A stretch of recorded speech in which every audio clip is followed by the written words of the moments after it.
everyone, and welcome to another episode of Living on Blockchain. Today, we are speaking to Jerry Lee. Jerry Lee is a seasoned tech executive with extensive experience in product innovation and general management. He has worked with, Apple as well as the Ant Group. That's the Alibaba Group. He's worked extensively with Alipay, and he was also the chief architect at Ant Chain, a part of the Ant Group, where he gained significant insights into the blockchain architecture and scalability. Now he's working on his own blockchain. It's called Artela Network. It basically is a modular chain. It addresses the limitations of current blockchain technologies, particularly, Ethereum. They are calling themselves EVM++. And I will let you discover what he means by that and what is the plus plus in Artela Network and how you can be a part of this modular chain that is coming up, and it's already in its public testnet by listening in on this conversation. I can't wait for you guys to hear this. Let's deep dive right in. Hi, Jerry. Thank you so much for making the time to speak to us today. How are you doing? Good. Thanks for having me, Tarusha. The pleasure is all mine. Now, for our listeners, can you tell us a little about, your background and what led you into the blockchain industry? Yeah. First, a little bit about myself. I'm Jerry, and I'm a veteran in the technology industry. I started my career in Silicon Valley about 20 years ago. The majority of my career, I was with Apple. Then a few years ago, I joined Ant Financial at the time. Now it's changed name to Ant Group. I think it was 2017, and that's when I got into the blockchain space. I was the general manager and the chief architect of Ant Chain. That's the blockchain division of Ant Group. Right. So we spent a few years building a technology for blockchain and real world applications, just with the consortium chain with the Ant Financial. Mostly these are just enterprise business facing applications like supply chain finance, trade finance, commodity trading platform, etc. And I saw a lot of potential for blockchain technology to have real impact in future finance. So that, and later on, I decided to branch out of Ant and take our learnings and experience to a bigger world. That's how Artela came to be. Artela was founded about a year and a half ago, and we are in public testnet phase. Wow, brilliant. So can you tell me a little about how your experience perhaps at Apple and the Ant Group influence your approach to just the technology in general? Like, were there certain learnings that you're bringing to the table for Artela as well? Sure. I think for both Apple and the group, these are like huge companies.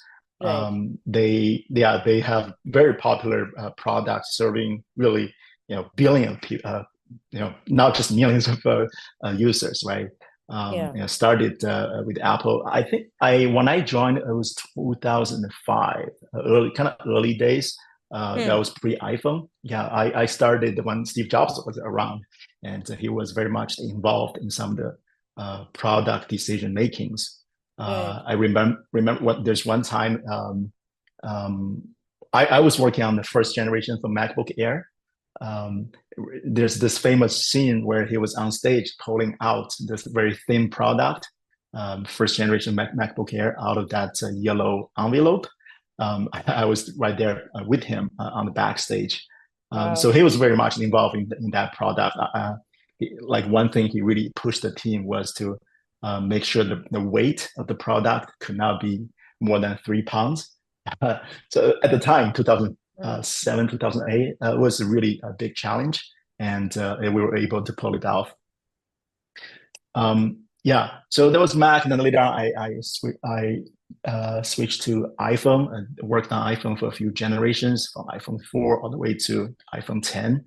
That was the period where the mobile internet had a huge growth all over the world, right? Right. And then later on, I joined Ant Financial. Ant Financial had this product. I'm not sure about your audience if they're familiar with Alipay, because that's the go. Everybody's heard about Alipay. Yeah. Okay, okay, all right, yeah. So it's like we call the citizens app in China. Right. Pretty much everyone has it, Yeah. and it It's started with the it's pretty mobile. much like a Yeah. Paytm for China. Like what India has Paytm, and I think Alipay perhaps Uh-huh. is like Yeah. a, if you just compare and draw an analogy so that people would understand better, I think Alipay Hmm. is pretty much akin to what Paytm is to India. So I think just giving that Yeah. example so that a lot of people, more people would be able to understand. Please go on. Right, probably. Yeah, Alipay started just as a payment platform. Right. Then it evolved to be, so much more. It's like a super app, right? It does so many things for you.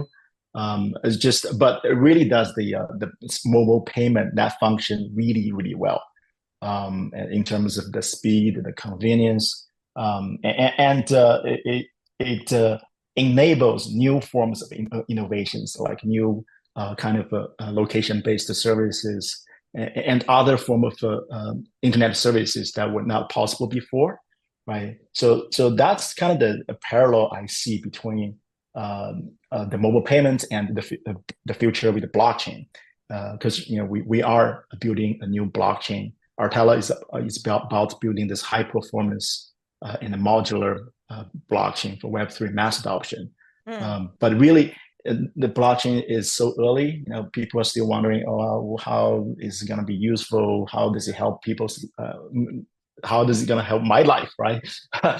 If you look at the on-chain numbers, there are different statistics, right? But still, even today, the active users is still a very small number. I would say it's much less than 1% of the world population. Um, it does not really compare to Web 2, right? Right. Yeah, In absolutely. Web 2, The yeah, penetration is yeah, very little when it comes to Web3. Yeah. yeah, exactly. So that's where I see things that we are so early. You see the potential of having a permissionless, just a whole suite of new financial applications and other applications built on top of this blockchain, on top of the financial layer. Could be social, could be gaming. There could be just the There can be plethora internet. of examples and Yeah, use cases, right? That can be built on top of it. Yeah. yeah, yeah, exactly. It's just like there are so many things people are talking about today, but just due to the foundation on the infrastructure level is still lacking. It's still slow and not very secure. The UI UX is confusing. There's like so many hurdles for Right. people to really adopt and use in their life. Yeah. But I think we're getting there. I like the name of your show, Living on Blockchain. Right. In a way, yeah, in a way, that's how I have been doing it for the last couple of years. We got to practice what we preach, right? Um, but we realize things are early. It's just not very friendly for the general population to use to really live their life on blockchain yet. Right. Yeah, I totally agree with you. So, with all of this major learning that, you had with your experience in Web2 and with such huge companies like Apple and obviously, now, you're building something very special and you're building the Artela Network. Can you tell us a little about that? And if you had to perhaps surmise it in one line and you had to explain it to Mm-hmm. somebody who perhaps is not a Mm-hmm. blockchain native, how would you go about doing it? Yeah, if I explain to someone who does not really understand blockchain or that, Hmm. it would be we are building permissionless infrastructure for future finance. Um, and in a more technical term, we call ourselves EVM plus plus Hmm. blockchain. What that means is actually three things. First, we are EVM compatible Right. because, yeah, most of the smart contract is written in Solidity. That's just the industry standard. I Right. want, we did not want to create another silo. We wanted to be compatible with that. So that's just the starting point, EVM compatible. Then we add two plus signs there. The first plus means scalability. we want this blockchain to be really scalable. Mm. This pretty much means just making it faster and cheaper. For example, when Bitcoin started, the TPS transaction per second, it was still today, right? 7, 8. Yeah. It's really low, and Ethereum is somewhere like 15, 16. Then you have the L2s or other new ones. Just everyone wants to scale their blockchain just faster to achieve to like higher TPS. Right. That's just Everybody wants to one do metric, that. right? Anybody building a chain is just Yeah, looking yeah. at, increasing, basically getting the TPS right. Yeah. Right. It's definitely needed, but it's not the whole story. But we definitely want to do that. One number I remember was at Alipay. We did during some of the peak traffic. Alipay was able to support like more than 500,000 transactions per second. So for Web3 to get to for today's blockchain to get to that level would still take years of research and implementation. Right. But now we're looking at maybe not 15. We will want to achieve to like 10,000, that range. I think it's definitely doable. Scale the chain's performance, right? But what's unique about Artela is the second plus. We call it EVM plus plus, right? The second plus is about extensibility. Okay. Because we think scalability is just one dimensional. It's about performance faster and cheaper. But extensibility is what makes the chain versatile to be able to support new just functions, new types of applications. So the definition of extensibility is that you don't need to change the system itself. You can just keep adding new functions. Like it's really a modular approach. One good example is we talked about iPhone, right? iPhone is a good example. The phone itself does not change, but you can have different apps. So when you install a new app, that extends the function of your phone in a like whole dimension, right? Yeah. Yeah. Another So good like example when we is started when we start the phone was started, there were not so many apps, right, initially. And so now obviously there are thousands of apps that are available, and that is exactly what you mean when you're saying that, okay, it extends the functionality and the utility that the phone holds in the user's lives, right? So that is the kind of analogy that you're giving for your chain. Exactly. Yeah. A similar analogy would be for Alipay. You can do payment so well, but now you can add new functions. You can add like trading functions. You can add other financial services. Then later on, it becomes like this app you use for so many other things to serve your life, right? The idea is to basically adding more what functionality and making it more useful, perhaps in your day-to-day life. Exactly. And Because in that's your what we see where No, please go ahead. Yeah, that's what we see where the future goes, is that the chain has to be really solid on a fundamental level, to support the quick settlement, fast transaction, all that. But at the same time, it needs to be adaptive, needs to be flexible, and needs to be extensible to build new applications on top of it. Right. Yeah, I think I totally see why you feel that this is the right way to perhaps look at the kind of penetration in terms of users Web3's had and how to increase it, right? If you're going to be able to create utility applications and applications that kind of become a part of day-to-day use for users or potential users, then that is the point. I think that'll be the inflection point where there are so many more users in Web3, and perhaps utilizing the technology without even realizing that, it is Web3. Yeah, exactly. Eventually, blockchain will become like TCP/IP underlying the internet protocol. If people just use their service on top of it, just don't even notice what's underlying. Absolutely. Yeah, that is going to be the way, like that is going to be the future. And definitely I think that will be very ideal, that people don't really, right now so many people are online and they're using the internet, but not everybody understands how the internet work, as the example that you gave, right? But we are still online, and I feel that that is exactly how it should be for Web3 as well, that a lot of these apps will be built on Web3, but unless you are a techie or somebody who's actually interested in the technical aspect, you wouldn't really be aware that, okay, this is being built on Web3, but you'll be utilizing it anywhere.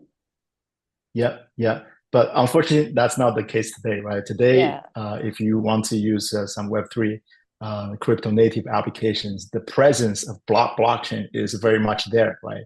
You connect the wallet, you do something there, and you sign your signature, you wait, you just kind of feel the blockchain is kind of like crunching somewhere behind, but it's such a slow and just an ineffective experience. That's gonna take many years to improve. Eventually, get to the Web2 level. Yeah. Absolutely. And it's not just slow, it's just tedious, right? Like onboarding users with there are so many steps before anybody can really onboard a user onto their own platform. You're expecting the user to have a wallet and to perhaps use logging in via MetaMask or something, unless your app is at the stage where you're perhaps using social logins. But then all of this comes with, I think there is a lot of baggage when it comes to building in Web3, and especially just onboarding users. Obviously, now with wallet abstraction, being there, it has become better. And there are a lot of more builders who are working on the user interface aspect, I think, which is very, very pertinent if we want to really onboard the next, million users onto Web3. Right. Exactly. I think there's a lot Web3 industry can learn from Web2 in terms of building a product that's not just for the idealist. I mean, not just being wholly decentralized, permissionless. I mean, these are good features, right? These are the killer features that Web3 offers. But at the same time, we cannot forget the everyday users, right? Some of them they may not care as much as the idealists, and the hurdle is just too high for everyday people right now. Yeah, absolutely, I concur. So you have mentioned how Artela has this modular functionality, right? These programmable modules. Can you give us perhaps a few practical applications or use cases that you've seen being built currently? Sure, absolutely. One type of applications on web blockchain is DeFi, decentralized finance, right? A lot of people are using it. And the more people want to use it, but people are just kind of afraid about, we talk about the tediousness of the UI UX. Another thing is the security, right? It keeps happening, right? Someone just loses their asset or they get hacked. How can we bring more security control, that risk control from Web2 into Web3? That's one very useful type of applications. In fact, people already built with Artela. One good example is we have a DeFi application. It could be lending, trading, just your typical Web3 applications that's running within EVM. Artela blockchain, we have the second VM that's a Walsum based WebAssembly. That's just more flexible and more Web2 developer friendly. We can build a security control engine that within the Walsum that works side by side with the EVM, the DeFi application.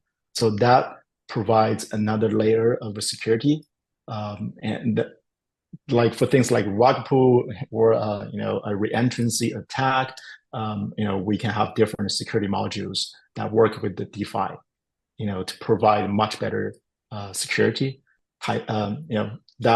That's already been built. I think more applications like that will happen. So can you tell us a little about how can developers get involved with Artela? If, I'm sure that they're Mhm, intrigued by now listening to all that, mhm. we've spoken about and the functionality that this particular chain brings to the table. How can developers get involved? Right. Yeah. Our website, Artela.network, has a lot of documentations, Hmm. and also we are in public testnet phase. Right. Artela testnet is alive. There's a developer portal on our website you can get into and start building. There are different use cases and tools, examples there already. Right. So for anyone interested, you can just come to our website and come to the developer portal, start building. Brilliant. So it's pretty straightforward. You guys are in public testnet already. So Mhm. developers who are perhaps building, and they're intrigued by modular functionality, they should definitely sign up. And I would encourage you to perhaps try it because this is sounding all very exciting. Now, Jerry, talking a little about uh, the future, right? What is your Mhm. vision for Artela Network, perhaps for the next 5 years or the next decade? How are you visualizing what is Mhm. like there for the future for this particular network, considering we are already in that multi-chain verse where there are so many Yeah. chains that are there, and there are so many that are also coming up. Every Mhm. few months that we hear about new chain that is being built. How do you Right. what is the kind of future that you're envisioning for Artela? Yeah. I see the future as a multi-chain world. Hmm. Of course, there's a competition in different protocols.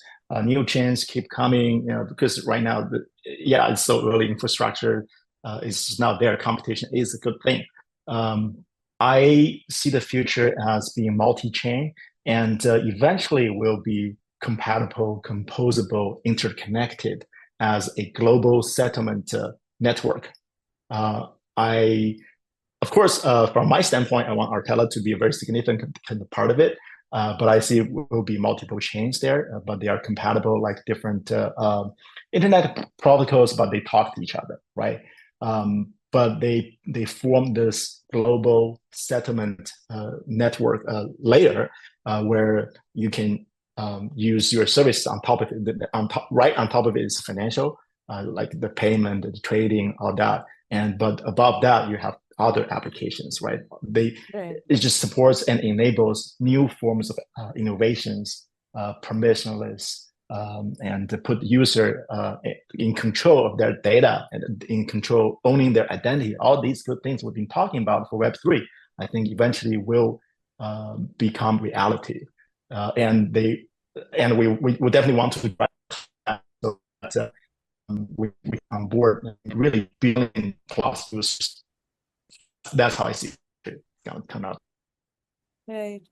I think that's a wonderful vision to hold and work on while your team gets in to and gets ready for the mainnet launch as well. So do you have like a particular timeline for until the mainnet launch? Yes, yes. We started testnet earlier this year. We plan to launch the mainnet in Q3, probably around the time frame. Right. In fact, just this week, Monday, we launched our user incentive campaign. We call it Renaissance, and we already see very big inflow, big traffic jump, a lot of new users coming to our testnet, different applications. Again, Artela.network, it's there. You can come through and try different applications and doing some community tasks as well and have some fun for Artela's incentive testnet. Right. Wonderful. So now I would really like to perhaps touch upon your take on the space in general, because we've touched upon the product, we've touched upon what Mm-hmm, you guys are building. I would love to know from your mm-hmm, experience, and like you mentioned, and I agree that there are a lot of good things and very basic things I think that remain common across Web 2 and Web 3, right? While building a business, mm-hmm, and especially a consumer facing business at that. Can you tell me what are the kind of trends that you feel are very, very promising at the moment when we've recently seen the Ethereum ETF get approval as well, right? So what do you think is Yeah. what are the kind of niches that are going to do well in this particular phase of Web3? hmm Yeah, I think in general, Web3 or blockchain technology is still in early phase. One comparison I would like to use is to compare again with AI. AI is such a buzzword, right? Everyone's talking about Yeah, AI. The ChatGPT has everybody. a new product. Yeah, yeah. Even a lot of some of the crypto people actually became an AI project now, right? Yeah, there are AI tokens. So Yeah. yeah, but just look at what happened to AI. AI just went through multiple cycles. I think famously there were three AI winters in Hmm. the past 50 years, right? These things would just take a lot of the time, the development, and eventually become mature enough and ready for prime time. Um, and even within AI, 10 years ago, if you ask people around in Silicon Valley at the time, 2014, 2015, when people talk about AI, it was mostly a lot of them are doing autonomous driving. Hmm. Right? For example, Yeah. that was the AI then. Yeah. Now it's all large language model. The new applications, the AI agent in your phone. Yeah, it's just different, still pretty much the same in terms of the neural network, or the machine learning, that type of thing, Hmm. right? Um, so for Web3, I probably it'll be a parallel path before it reaches the tipping point of mass adoption. And that's the exciting part. They're unknowns, right? You kind of know, well, you see the potential where this permissionless internet is going to be really powerful for people for different applications. But right now, we don't know what's going to turn out to be the big thing, right? Um, Right. so yeah, I think this stage is for the most part is still building on the infrastructure layer, just to make Right. it better, and yeah, just to be able to make it possible to support larger scale applications. Then maybe next cycle we'll see more innovations in applications, and then maybe the next one something eventually will break out. So you were betting on in the infra layer to do really big. And I tend to I agree. I think, we need to really get the infra aspect right and work on the UI aspect to Mm-hmm. onboard like the next million users, like I keep saying, onto Mm-hmm. Web3. Yeah, yeah. So now I would really like to understand from your perspective on like we've talked about the newer things and the shinier things that are being built. Are there Do you have like any personal favorites, perhaps any projects that you are rooting for personally that you feel are doing a wonderful job?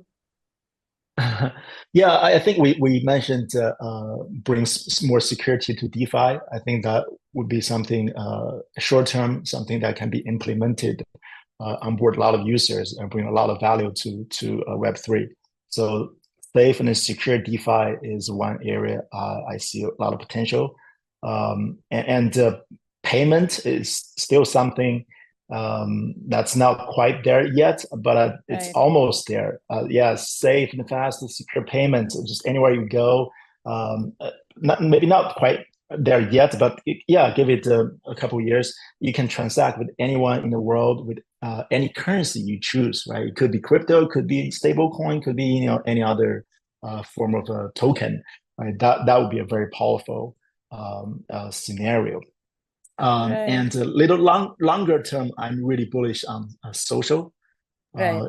It just, yeah, maybe forecaster today it gives you some early hint of what's coming.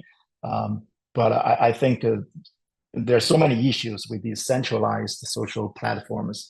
It could be Twitter, it could be TikTok, just all Facebook, all these centralized social platforms have their share of security data, and user privacy, and Hmm. how do you moderate the content?